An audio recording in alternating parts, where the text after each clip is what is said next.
A country doesn't need to be invaded anymore to be conquered. It can be lent to. You offer a poor nation a port it can't afford on terms it can't meet, and when the bill comes due, you don't send an army, you send a lease. 99 years. That is how an empire is built in the 21st century, and almost no one calls it what it is. I'm Majid Foroozandeh. I wrote a book called Economic Hegemony about the hidden architecture of global economic power. Today, I want to show you the single most ambitious piece of that architecture and the quietest weapon in the world right now, debt. Let's start plainly. China's Belt and Road Initiative is the largest infrastructure program in human history. Launched in 2013, it now funds roads, railways, energy pipelines, and seaports in more than 140 countries, a multi-trillion-dollar effort. On the surface, it's construction. In practice, it's the deliberate creation of a China-centered trading network, one built to rival the United States-centered system that has run the world since 1945. This is not charity, and it is not merely commerce. It's architecture, power poured in concrete. So how does a bridge or harbor become a trap? It follows a pattern. China offers a loan, often repayable in local currency or in commodities, for a project a developing nation wants but could never finance on its own. The interest rates are high, the repayment windows are short, and the loan is secured against the very asset it builds, the port, the railway, the energy grid. Then repayment becomes untenable, and it often does. And here's the move. The lender doesn't ask for its money back. It asks for the asset, a lease back, a revenue sharing contract, sometimes an outright transfer of ownership, because the debt was never really about the money. It was about what the money could quietly take title to. There's one case that has become the symbol of all of this. Sri Lanka. In the 2000s, China financed the construction of Hambantota port, high interest, short repayment. By 2017, Sri Lanka was in a full debt crisis and simply could not meet its obligations. So it did the only thing it could. It leased the port to a Chinese state-owned company for 99 years. A sovereign nation handed a foreign power a strategic harbor on the Indian Ocean, not because it was defeated in war, but because it couldn't service alone. That is my entire thesis in a single transaction. Control doesn't announce itself anymore.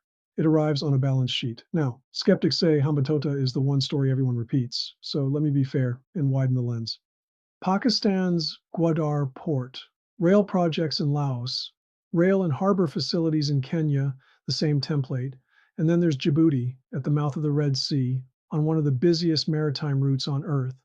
Between 2013 and 2018, its public debt climbed past 100% of its GDP, most of it owed to Chinese state lenders, financing a railway and a major port expansion. And in 2017, China opened its first overseas military base there. The financing and the flag arrived at the same address. Reasonable people debate how intentional the trap really is. But the outcome is not in dispute. Financial dependence becomes strategic leverage. And this isn't only physical infrastructure. There's a digital dimension that may matter more in the long run. Through companies like Huawei and ZTE, China exports telecommunications infrastructure, but it comes bundled. Surveillance technology, facial recognition, the architecture of a social credit system. This is the digital Silk Road. And developing nations often adopt it without strong data protection laws in place. So here's the uncomfortable question. When a country runs its payments, its cameras, and its citizens' data on a foreign power systems, how sovereign is it really? Physical debt can be refinanced. Digital dependence is much harder to unwind. Is China trying to replace the Western financial order or just work around it? Both, methodically. It built the Asian Infrastructure Investment Bank. It worked with the BRICS nations on the new development bank. These institutions compete directly with the IMF and the World Bank by offering something those bodies never do: loans with no governance conditions attached. And China is piloting its own digital currency, the e-CNY, specifically to reduce its dependence on SWIFT and route around US-controlled payment systems. If the plumbing of global finance can be used as a weapon against you, you build your own plumbing. If the risks are this clear, why do so many governments still sign? Because China offers something the West attaches conditions to, no questions.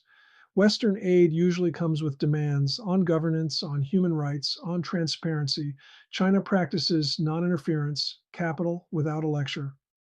For an unstable government, or frankly an authoritarian one, that is enormously attractive. And for a poor nation staring at a railway it could never otherwise build, a loan today can feel worth a risk that only bites years from now. The trap works precisely because the offer is genuinely tempting. If it looked like a trap, no one would step into it. Now, let me push back on myself because you should be asking it too.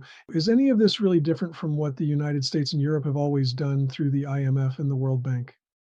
I won't give China a monopoly on this behavior. For decades, IMF structural adjustment programs forced developing nations to privatize, deregulate, and gut public spending, and left many of them poorer and more dependent.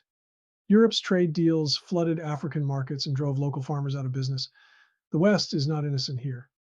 My argument was never China bad, West good. It's that debt and dependency are the recurring instrument of hegemony. Whoever holds it, the faces change, the architecture stays the same. So for the countries caught in the middle, is there a way out or just a choice of masters? There are openings, and I insist on them because a story with no exit is just despair.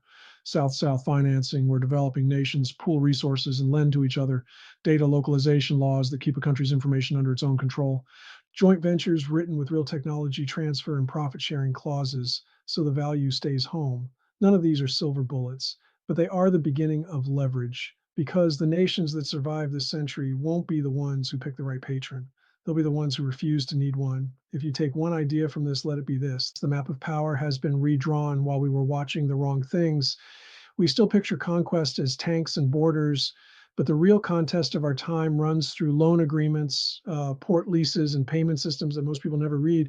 I wrote Economic Hegemony to make that architecture visible because you cannot resist, reform, or even debate a system you can't see. Once you see it, you can't unsee it. And that's exactly the point. If this changed how you read the headlines, subscribe, and I'll see you in the next one. One last note in the spirit of full transparency.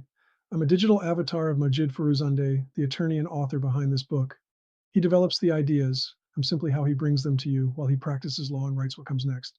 Economic Hegemony is available now on Amazon and Barnes & Noble. Thanks for watching.